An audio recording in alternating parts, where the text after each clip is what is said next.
So better not to get influenced.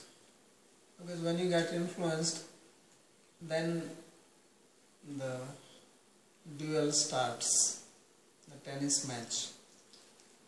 Then you hit, the other person hits back, and then you come with another shot, and then with another one ace coming from the other side.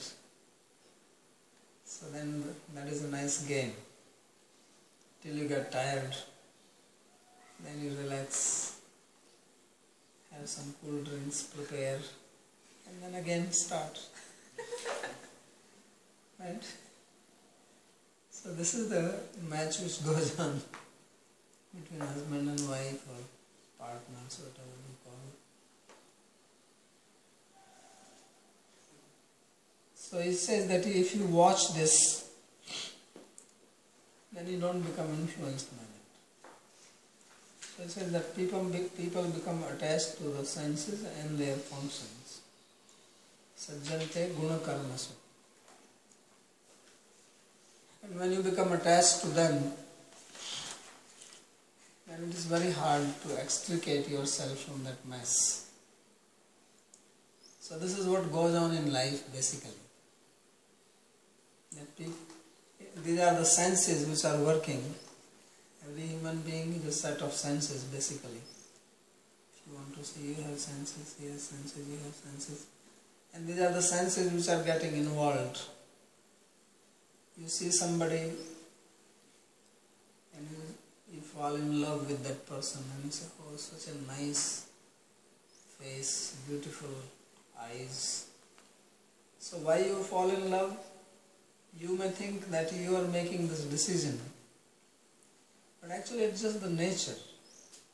It's only the prakriti. You have certain samskaras from your childhood. This is beauty and this is not beauty. So in India they may have one concept of what is beautiful, in America another one, if you go to South Africa, then they have another concept, in China they have another one. So it's just the samskara, because beauty is not there. Just prakriti, because the same prakriti after a few days does not see that beauty in it. And there is a fight. The same eye is there, same nose is there, same lips are there, but now that face looks horrible to you. You cannot stand it anymore. And then it changes again. Then it again starts looking beautiful to you. So this is all the game of prakriti. If you can observe this, then you will remain happy all the time, because you will see this play going on. In neuroscience or neurobiology, they say this is a play of hormones. That's how they talk. They're just some hormones which are released in the brain, and then you become attracted to some girl or some boy. And then as long as those hormones are released, you are in love. After some time the hormones are not released. Then the same face looks different to you. So they are saying hormones, Krishna is saying gunas. So your gunas are changing, then the person looks different to you. Otherwise, why does the same person start looking different to you? The same person who looked so dashing and enchanting and bewitching, now it looks totally different. So what has happened? Person has not changed so much. Of course we are changing all the time, but change is very minimum. So it is the change of gunas which happens in our mind. And then the prakriti works like that. So therefore it says prakriti guna sammudha sajjante guna karmasu. So this is what is called hypnosis. That you get hypnotized And then your gunas, they tell you, oh, this is such a beautiful girl. And then the hypnotic stage is over, then you don't see that beauty. Now you look at some other girl is beautiful. And then someone else becomes beautiful. So the gunas hypnotize us.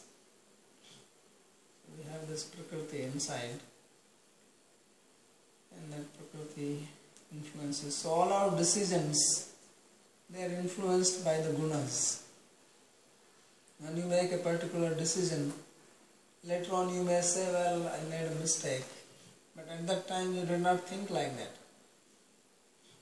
Because the Prakriti gave you the idea to think this is right. And even if someone came and told you don't do this, still you don't listen. Later on you realize how stupid I was. Why did I make such a decision? Sometimes you get tricked by others. But at that time you don't think that I am getting tricked. So later on we realize. Because the influence of that particular guna is over. Now another guna is working and you see things differently. So the person who is not under the same influence of guna can see it very clearly, and he may try to even tell you, but how can you listen to someone else when your gunas are telling you differently? Then you start rationalizing your thought and say, no, you don't understand. This is my gut feeling. So you go by your gut feelings. So this is how the nature is working. Krishna is explaining it in very simple terminology. You can explain it in more modern terms of psychology or neurobiology, how the mind is working, how this hormones and the genes and all types of things they analyze. What happens to people when they get angry, what happens when they are in love, what happens when they are in distress. So a lot of studies have been done on these things. Only thing is that these people who are studying, they are also influenced by them and they don't know how to get out of it. They can only tell you that this is what happens, but what is the solution, that they do not know. So Krishna is also giving you the solution. How to get out of the influence of these gunas. So first thing, most important is to know that you are not the gunas. That is most important.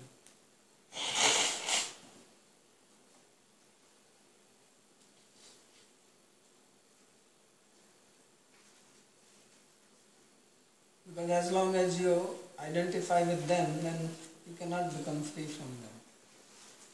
So you have to start seeing yourself as distinct from them.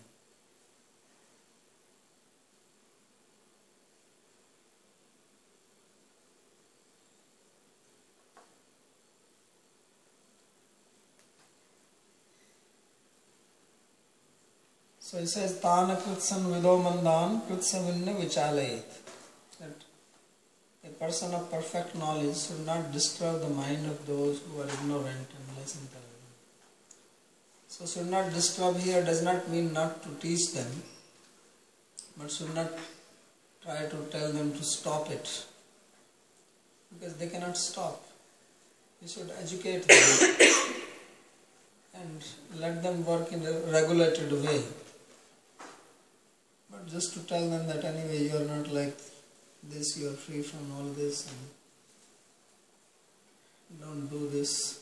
So the person is still under the influence of the gunas, and forcibly you may try to stop someone, but it will not work. Because the nature is very powerful. It will force you. Krishna will speak this later on. So what is the solution? He gives the solution in the next verse.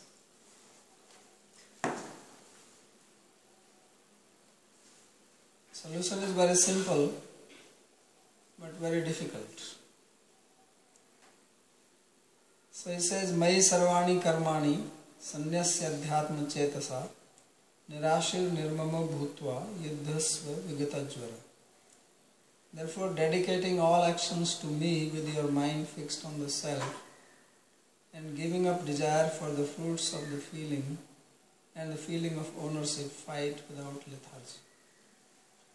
So that's what I said, that Krishna is not just informing you, but also telling you how to get out of it, how to become liberated from the entanglement of these gunas, from how to dehypnotize yourself,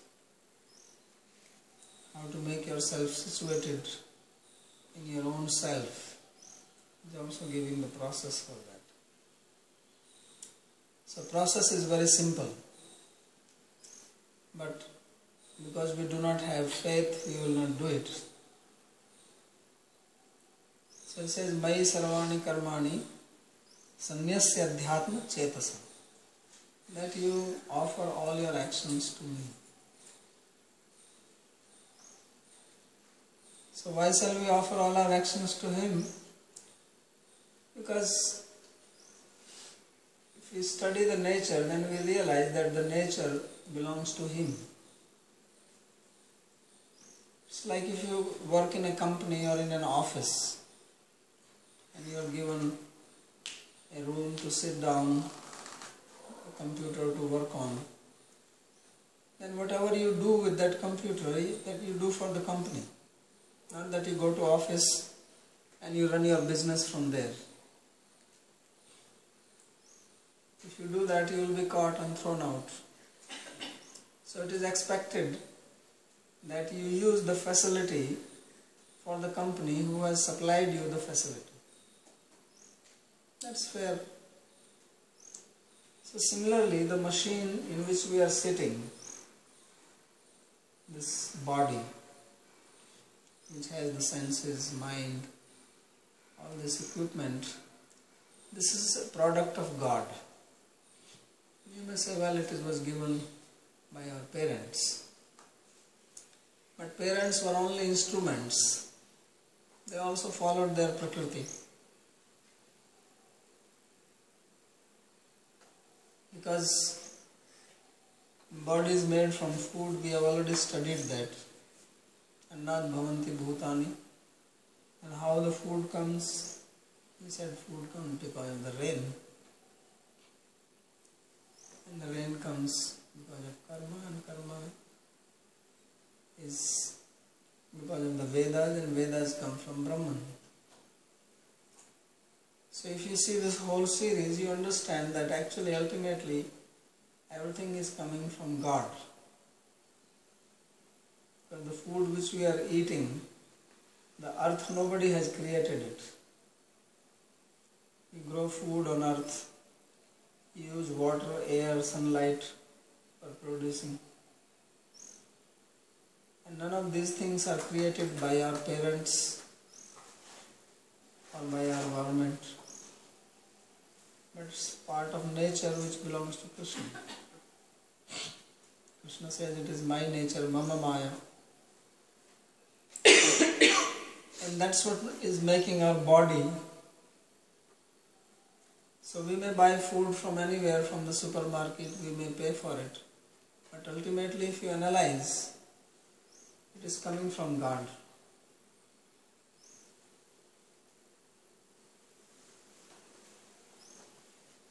So if it is coming from God, then if we use it, it should be used for Him. Just as if you are given a computer and an office to work, then you work for the company. So this body actually belongs to God, it should be used for Him. And if you do that, then you become free from this bondage, this hypnotism, this delusion caused by mind. That is a simple solution. But we don't want to take to that solution, because this solution does not satisfy our ego. We don't feel that we have done something. If I do something myself and then I achieve, then I feel satisfied that I did it. But if I say, well, it is all happening because of Prakriti, because of God, because of Krishna, it is all dedicated to Him, I have nothing to do. This is not very satisfying. So then I don't want to. That's why people don't take to Bhakti Yoga. They are happy with Ashtanga Yoga, Raja Yoga, Jnana Yoga, all this type of yogas. They are happy with them. Because in Bhakti, you have to give up everything to God. And in other words, you can keep yourself intact and do your sadhana. So then you can feel that I am attaining it by my own practice, by my own strength, my intelligence. Only thing is that by doing that, you still remain under the influence of the gunas, because you cannot transcend the gunas without the help of God. That is impossible. So you can do any amount of meditation and any amount of practice of Jnana Yoga. You cannot go beyond your mind. Maybe by working hard you can control your senses, but still you remain under the influence of your mind. So Krishna, He wants you to become free completely. So therefore He is giving this simple solution, and He will keep on repeating it again and again, again and again. Practically in every chapter He will speak about it. And then in the end also He will tell that, now I tell you the confidential message. Sarv guhyatam bhuya. Says my supreme statement. So again He will say that. So basically message is only this much. But because of our ego, our ahankara, which he already said, ahankara vimudhatma, karta hamiti manyate. And because of my ego, I think I am the doer and I take pleasure in thinking that. So that is the thing which is very difficult to give up.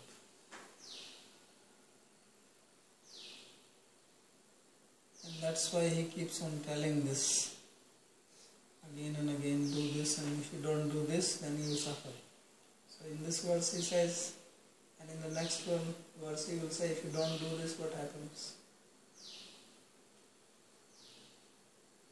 So he says, Mai sarvani karmani, all your actions, dedicate them to me. So there are two processes of Karma Yoga and Bhakti Yoga. One is that you perform every action for the sake of God. That is Bhakti Yoga. And Karma Yoga is that you perform your actions and dedicate them to God. Make them as an offering to God. That is Karma Yoga. And these are the two ways to get out from karma. And Bhakti, of course, is always superior, because then you become very intimate with God. So for this what you need is Adhyatma Chetasa. You need spiritual awareness. Adhyatma means related to Atma, the self, and Chetasa is mind, consciousness. So we have to become aware of ourself and not of our body, means not identify with the body, but be rooted in our own self. That is Adhyatma Chetasa. And if you remain like that, then it is very easy to dedicate your works to God or work for God. Because then there is no difficulty at all. It's only when we identify with the mind and body, then it becomes very difficult. becomes solidified, strong. So our ego becomes fortified when we identify with the body. If you don't identify, then it remains calm. So he says that Nirasir Nirmamo Bhutva Yuddhasva Vigatajva. That Nirasi and Nirmama.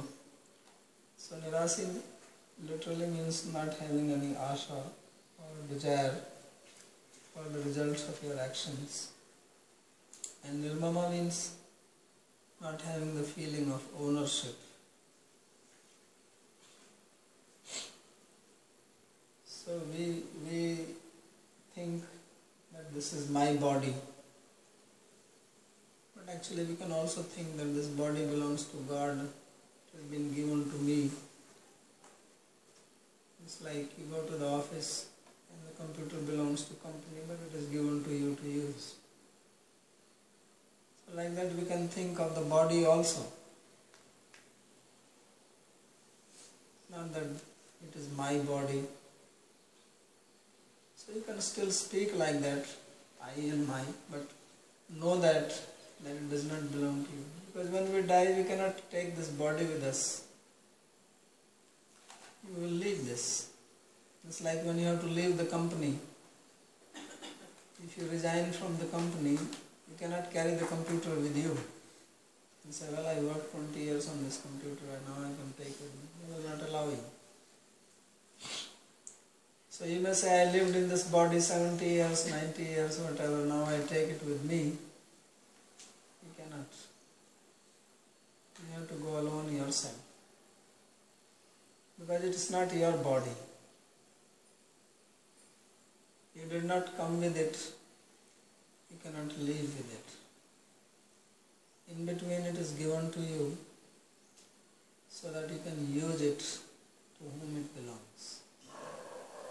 And if you don't use it for the person to whom it belongs, then all you get is karma. You accumulate karma, big layer, thick layer of karma, and you live with that karma. And then you are forced to take another birth as an outcome of that karma. And continue on.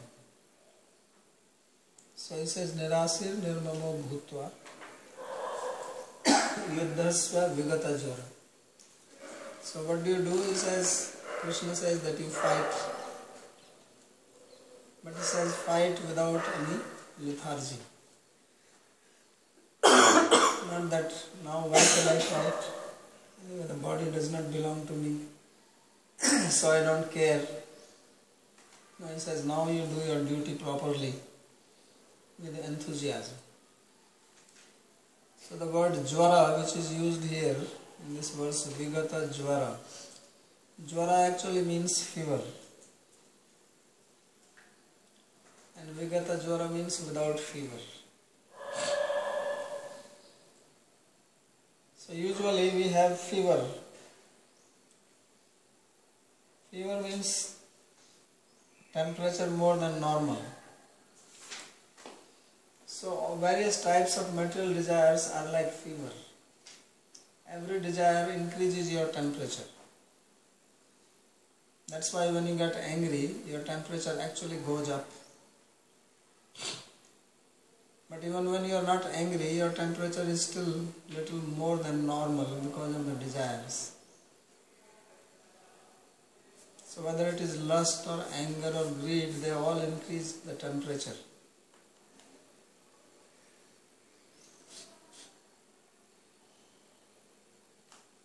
Literally. Although Krishna is not using it in that sense, he is using more in the sense of being healthy. So when you have fever, then you cannot act normally. Right? You don't have the same energy to work when you don't have fever. So fever makes you weak. So therefore all these attachments, desires, they make us weak. They are like diseases. They are like sickness.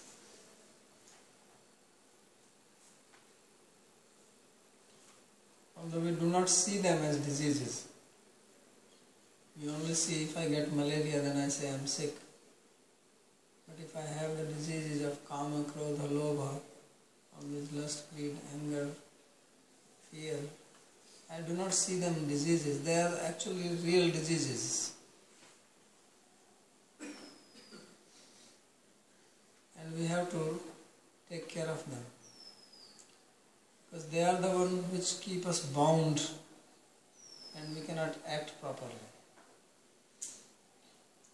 We cannot engage in yoga with full enthusiasm because of these things.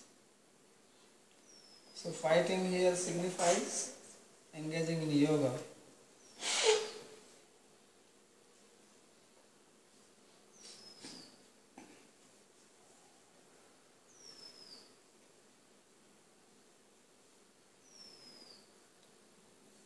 So this is the way to get your health back. So in Sanskrit the word for health is swasthya. To be swastha actually means to be situated in your own self. Swa means self, and he has the word Atma here. Atma means same as Swa, and Stha means to stay, to be situated. The word stay or situated comes from the same root as Stha. So to be situated in yourself, that is the healthy state. That is when you are free from all delusion, all hypnosis, all attachments. And how to go there? And he says, dedicate your actions to me. And that's the process. So not very difficult.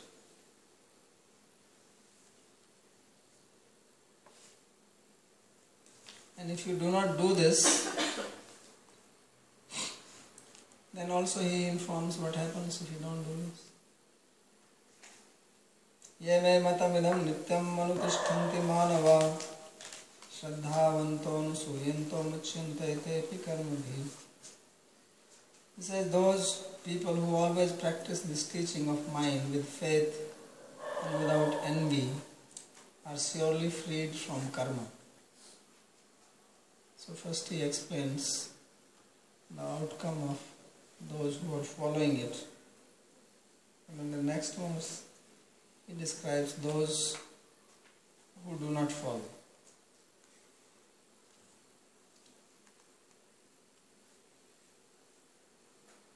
So this is the benefit. He says that anybody is not putting any restrictions who can follow or who cannot follow. So it doesn't matter who you are. Everyone is free to take to this instruction. So there are two things which are mentioned here. One is Shraddhavanto and Anusuyanto. So the Shraddha is very important. This is the key word. This is what brings a change in one's life. The only difference between a spiritualist and a materialist is Shraddha. Shraddha means trust. So trust in the words of God, that is called Shraddha. So usually we do not have trust. We have trust in ourselves, not in God. So we are very sure of our own intelligence.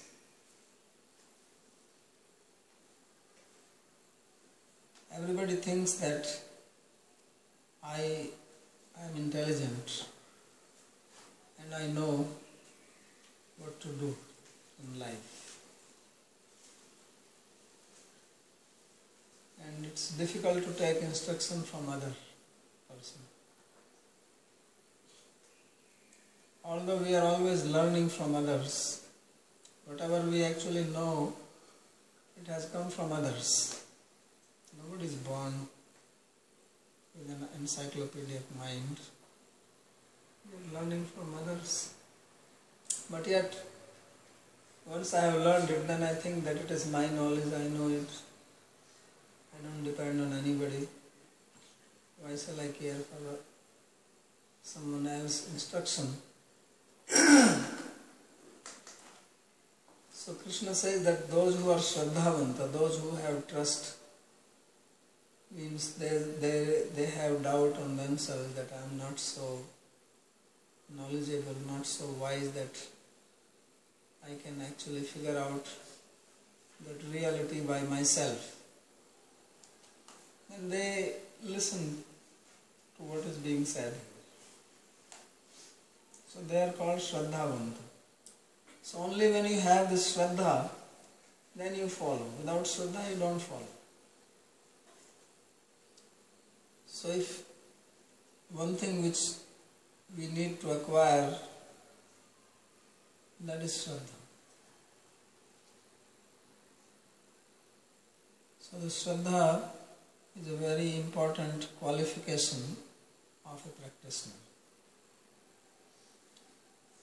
And more Shraddha you have, more easy it is for you to follow, and more quick you will progress. Everything actually depends on Shraddha.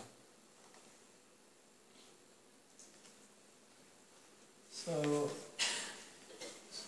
Yadrishi bhavati Shraddha, Siddhir bhavati Tadrishi. As is your Shraddha, that will be your perfection accordingly. No Shraddha, no perfection. Because then you will not even follow the process, you will not take to it. Even if you listen, you won't believe it. So there are so many stories about Shraddha. So Shraddha in God, Shraddha in Guru, Shraddha in Shastra. That is what is meant here by the word Shraddhavanta. So this is the thing which brings a change in one's heart, the true change, the real change. And if Shraddha is not there, then you will always have a problem in this path. Always.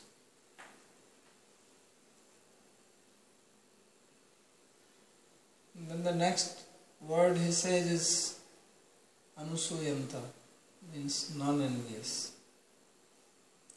So envy is another problem. You come to spiritual life, we are not talking about envy in the material world, but you come to spiritual life, and then instead of concentrating on your own progress, on your own spiritual life, you start working how to pull somebody else down who is progressing more than you. You become envious. It's a very big problem. This is a very practical thing, what is being described here. So people waste their energy and time only because of this envy. It becomes more important for them to figure out, to find out what mistake the neighbor is doing or the other person is doing, instead of trying to see one's own deficiencies and improve on them. So this is one very important and common topic which is discussed among spiritualists. When they meet with each other, what they talk, oh, so-and-so is having this problem, so-and-so is having that problem, and he is not doing like this, and she is doing like this. All the time this is the katha which goes on. and then you go on internet and you write blogs about others, what you found out about someone else. So this is one very big problem, defect, and this is what keeps people down. So one must be very aware of this, beware of this, not to get into this trap. So therefore Krishna says, Shraddhavanto anusuyanto muchyante tepi karmabhi. So he says that they certainly are liberated. Muchyante means liberated, they are freed from karma. Who are they? Shraddhavanto anusuyanto. So two qualities, very important, to have faith and to be non-envious. So why there is envy? It's also related with ego. Why we do not have Shraddha? Also related with ego. Because to have Shraddha, you have to lower down your ego, you have to bow down, you have to accept someone as an authority. You need a teacher. So obviously you have to drop your pride, your ego. So that is difficult. Ego does not like that. So therefore people, even when they come to spiritual life, they try to keep their ego intact. Even when you are bound down, you want to make sure that I am acknowledged for that. That I am a person who is very humble. Ego comes then in different ways. So then you want to be known as a humble person. So if you want to be known as a humble person, then you are still sticking to your ego. Now the ego is doing Sirsasana, headstand. So sometimes ego comes straight and sometimes it puts the head down and the legs up. So then you think that the person is very nice. But actually it is the same ego which has just twisted itself. So then people will say, I am very low, I am very fallen, most fallen,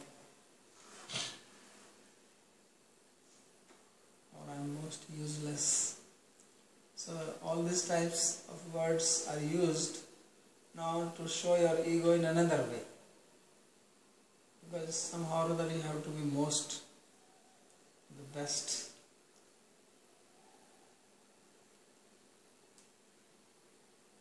So therefore Shraddha is not easy to get. Because to have Shraddha, then there is no scope for egotism, for this type of pride. And then naturally you will be non-envious. You don't have that. So they actually go along together. But still Krishna is saying them separately, because sometimes people have Shraddha and then they maintain envy about their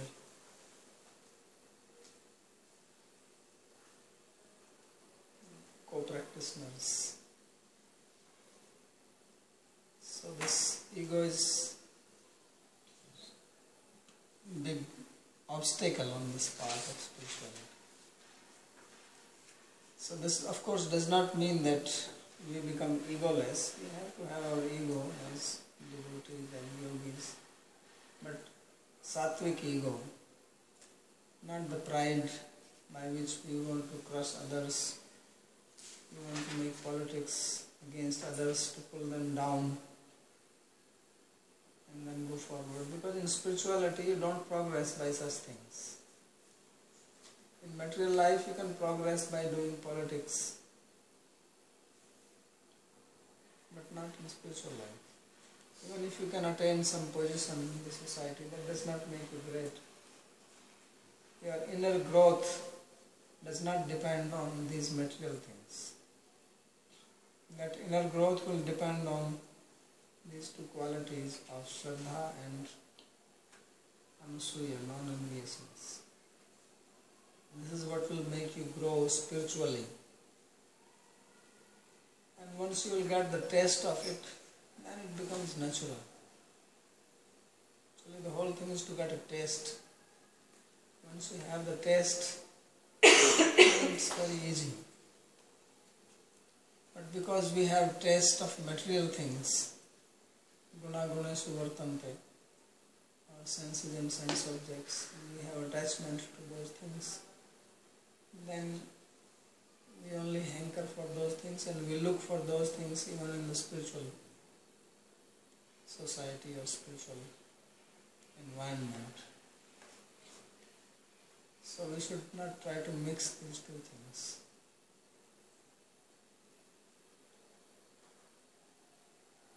And therefore in the next verse, Krishna says that one who is not like this, what happens to that person? He says, Yetu etadabhya suyanto nanutishtanti me matam sarva gyan vimudhanstan vidhi nashtana chetasa.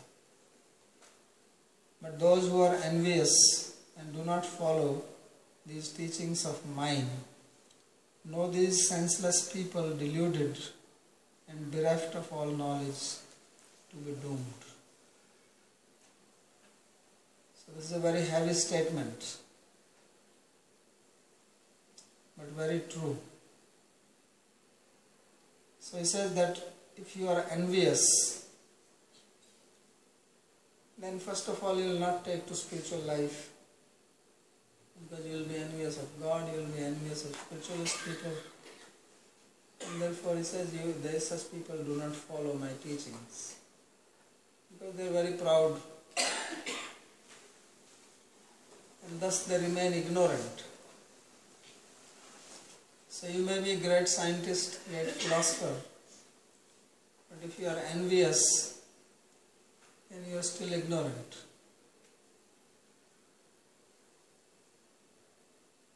So one of the very important instructions of Krishna in Gita and more so in Bhagavatam is to be non-envious. And the reason for that is that Krishna's ultimate message is message of love.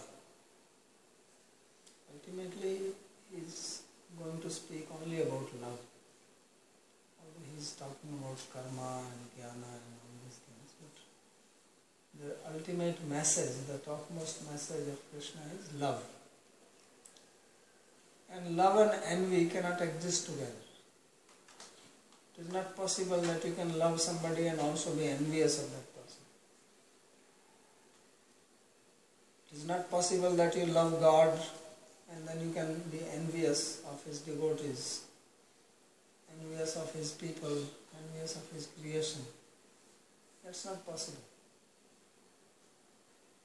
So because envy is the biggest obstacle on the path of love, therefore he says that those who are envious, they are doomed.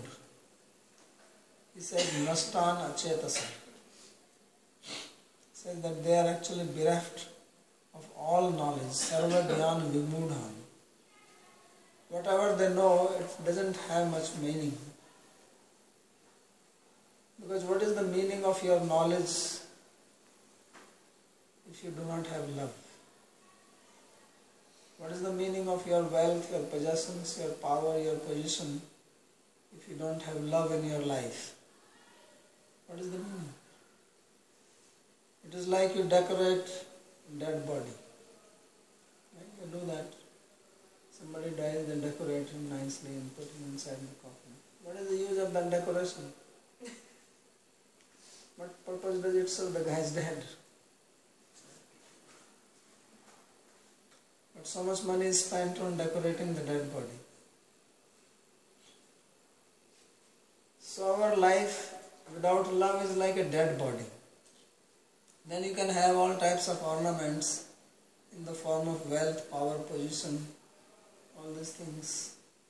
It is meaningless if there is no love in the heart. So this is the central message which Krishna is giving. Therefore he is, in the previous verse also he used this word anusuyant or non-envious, and here he uses the word abhyasuyant or envious. So both in positive and negative way he is conveying this idea.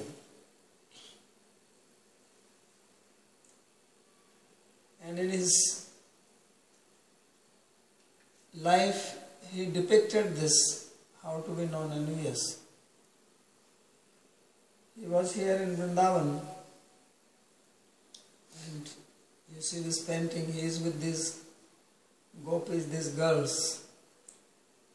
So usually if two girls love one boy, they become envious of each other. They hate each other completely.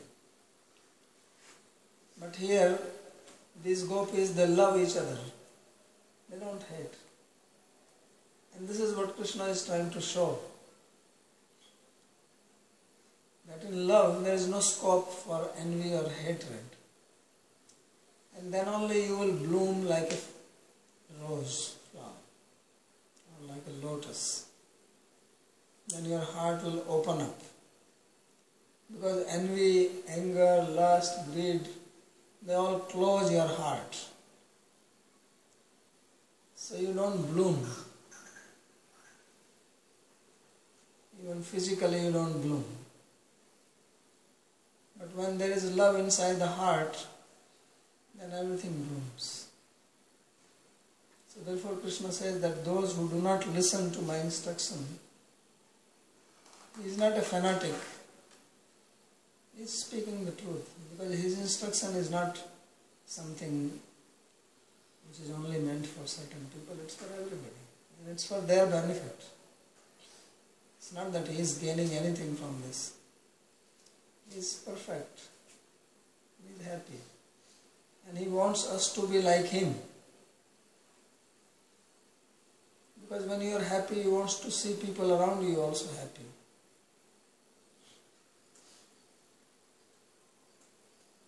And more you make others happy, more your happiness will increase. Not that you will lose.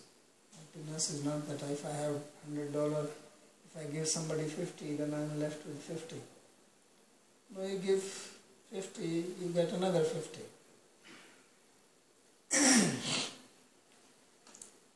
So you be happy and you make others happy. That is life. So that's what he is teaching. That's why he came on earth to give this message. He is happy and he wants everyone to be happy. So he says, but if you don't listen to me, what can I say? Then you are lost. And that is because people don't have faith. That's why I said that if you don't have faith in his words, then you are lost. So he is saying that if you follow it, then one result. If you don't follow, then you remain wherever you are.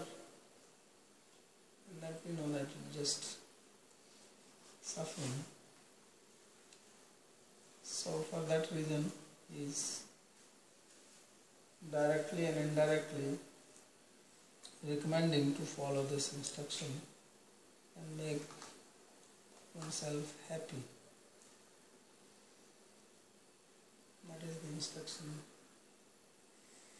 of Krishna in Bhagavad Gita. So we will stop here. If there is anybody who has any question to ask.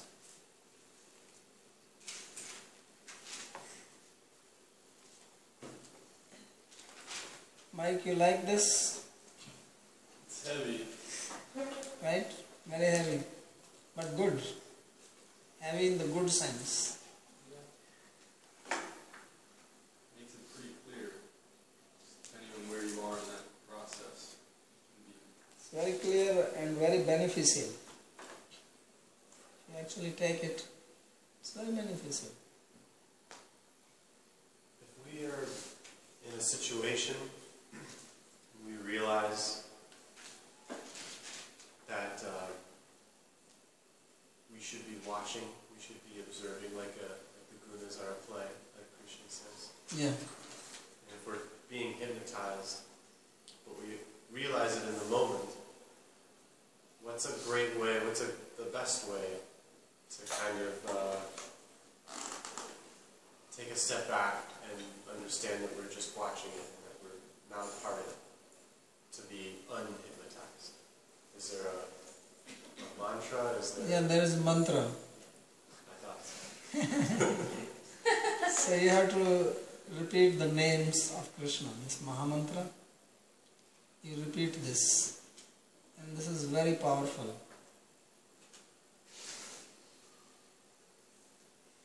This is actually mantra in the form of a prayer. So then you will get energy from Krishna to help you to get out of this hypnotism.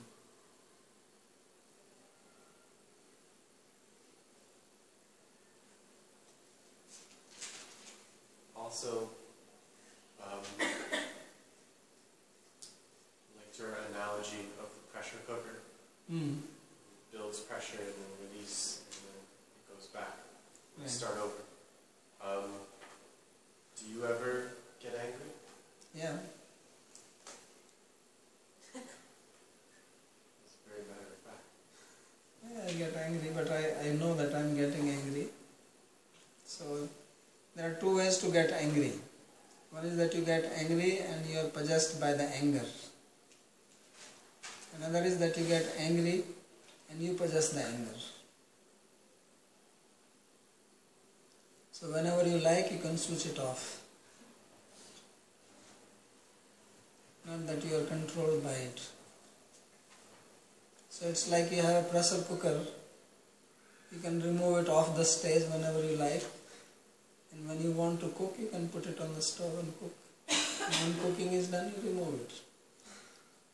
So that is one way. Other is that your pressure cooker is always on the stove and you have no control over it. So it blows the whistle, then it goes down, and then it blows the whistle again and it goes down. So these are two ways. So everything has its use. Anger also has its use. Can also be utilized, but then it should be under your control, not that you are controlled by it.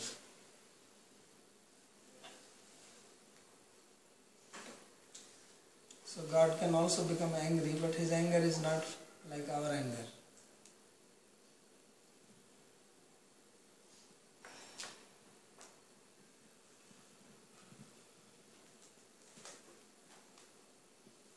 Yes. What you were just saying, I was questioning the people that when you were talking about the mentally ill that are in a place and we can't relate to them, that's why we put them in a place. But in a sense, they have their pressure cooker that they can't control. Yes. So how do we make peace with that? Because if they constantly are going around exploding. Yeah, so that's why we try to help them. That's why you treat them so that they don't constantly explode. Try to make them so-called normal. That is the purpose. But in our society, the way it is now, is medication something that is... Yeah, of course, whether you have the ability to do that or not, that is a different thing, but at least they try. The purpose is to make them normal. It may be another thing whether we have the ability, we have the know-how for that or not. It's a different thing.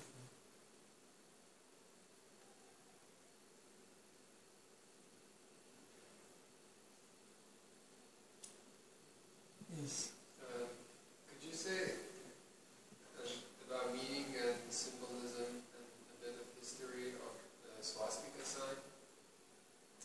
And how does it relate to Bhagavad Gita, if it does? What is the relation of this with Bhagavad Gita? Because in every temple they have it a lot.